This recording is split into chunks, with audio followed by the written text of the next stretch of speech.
नमस्कार, मेरा नाम स्वर्णा। आप देख रहे हैं HW news. The Kashmir files पिछले कई दिनों से काफ़ी चर्चा में है। अभी उसी विषय पर बात करने के लिए हमारे साथ डॉक्टर सुरिंदर कौल हैं, जो ग्लोबल कश्मीरी पंडित डायस्पोरा के कोऑर्डिनेटर हैं, इंटरनेशनल कोऑर्डिनेटर हैं। तो सर, 32 साल बाद ये फिल्म आई है, क्या लगता है, क्या इसके बाद न्याय मिलेगा?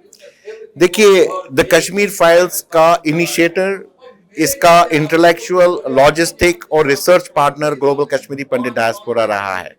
जो भी सवाल उठाए जा रहे हैं, हम ये मानते हैं कि हम पे उठाए जा रहे हैं, और इस मूवी के माध्यम से हमारा दर्द, हमारी पीड़ा, हमारा जेनोसाइड, हमारा एथनिक क्लेंजिंग, किस तरह से सिस्टम फेलियर हुआ, किस तरह से जुडिशरी ने मौन लिया, किस तरह से लॉ एंड ऑर्डर मशीनरी ने मौन रखा, और किस तरह से टारगेटेड किलिंग्स होने लगी, कोई टस से मस नहीं हुआ।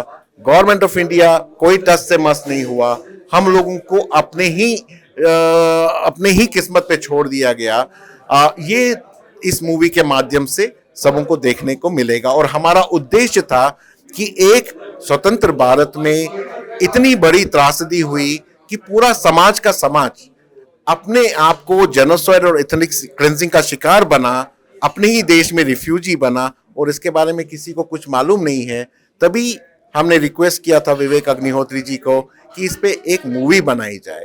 तो वो पूरा जो टेस्टिमोनियल्स इकट्ठा हुए, 700 टेस्टिमोनियल्स हमने फैसिलिटेट किया उसको। तो ये बिल्कुल सत्य के आधार पे है। जो भी आपने देखा है वो 100% एक्यूरेट है, कोई प्रोपेगेंडा नहीं है। कोई इसको अगर प्रोपेगेंडा बोलता है तो हमको उसका एविडेंस दें। ये सारा पब्लिक डोमेन में इतने वर्षों में है, आप भी गूगल कर सकते हैं, हम भी गूगल कर सकते हैं, और देखिए कौन प्रोपेगेंडा का नैरेटिव बना रहा है और कौन हकीकत इसको बता रहा है। ऑपोजिशन कह रही कि 2024 में जो इलेक्शंस होने हैं, उसको लेकर ये मूवी कहीं ना कहीं सपोर्ट करेगी। देखिए, ये सारा खेल है एक्सपोज होने का।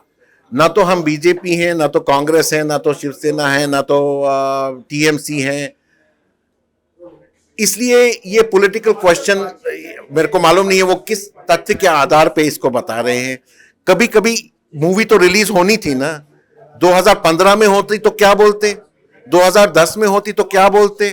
अब कोई माना नहीं, अब माने तो अब ये मूवी रिलीज हो गई, तो अब 24 का डेट लग गया इसमें। इसके अलावा इसके बारे में मेरे को कोई आंसर नहीं। आपने वन लैंड सेटलमेंट की बात कही, उस कॉन्सेप्ट को लेकर क्या कहेंगे, क्या किस तरह से पूरा आपका प्लान है? देखिए, वन प्लेस सेटलमेंट इसलिए है क्योंकि हमारा समाज बहुत छोटा समाज है। वहां से पॉलिटिशियंस बोलते हैं आप आइए, आप तो कश्मीरी हैं, आप तो इंडिजिनस कश्मीरी हैं, हमारे दरवाजे तो आपके लिए बिल्कुल खुले हैं, आप अपने घरों में आइए। पर कौन से घर? वो तो घर रहे ही नहीं। या तो आपने जला दिया, या तो हड़प कर दिया, या तो डिस्ट्रिक्ट सेल में बेच दिया। तो मतलब तो हम तो जीरो पे आ गए। तो अब एक प्रयास करना है, क्योंकि हर एक सिटी कोई स्मार्ट सिटी बना रहा है। तो हम यही चाहते हैं कि एक स्मार्ट सिटी बनाई जाए जिसमें पूरा इंडस्ट्रियल ग्रोथ हो, यूनिवर्सिटी टाउनशिप हो। हम लोग उसको एक मॉडल टाउन बनाएंगे, और वन प्लेस सेटलमेंट से हमारे को एक कॉन्फिडेंस मिलेगा कि नहीं, हमारे साथ मेरे लोग हैं। क्योंकि मिसट्रस्ट इतना हुआ है कि विश्वास करना बहुत मुश्किल है। तो वन प्लेस सेटलमेंट से एक कॉन्फिडेंस बिल्डअप होगा, और उस वन प्लेस सेटलमेंट में मुस्लिम्स भी रह सकते हैं, सिख भी रह सकते हैं, सभी जो मानते हैं इंडिया के कॉन्स्टिट्यूशन को, इंडिया के स्ट्रेंथ को, सब रह सकते हैं। सर, मेरा नेक्स्ट क्वेश्चन इसी से है कि 32 इयर्स बीत चुके हैं, क्या आपको लगता है कि अब भी इस चीज़ को पॉलिटिसाइज नहीं किया जाएगा आप लोगों के पक्ष में?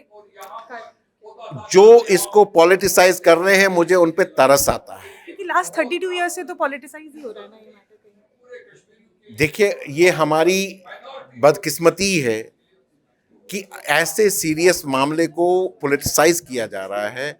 हम चाहते हैं कि इस पे करेक्ट एक्शंस लिया जाए, और जो इस कम्युनिटी ने सहा है, इसको वापस रीएस्टैब्लिशमेंट करने के लिए हर एक प्रयास करे, और पॉलिटिकल सिस्टम एक होके इस चीज़ में मदद करे।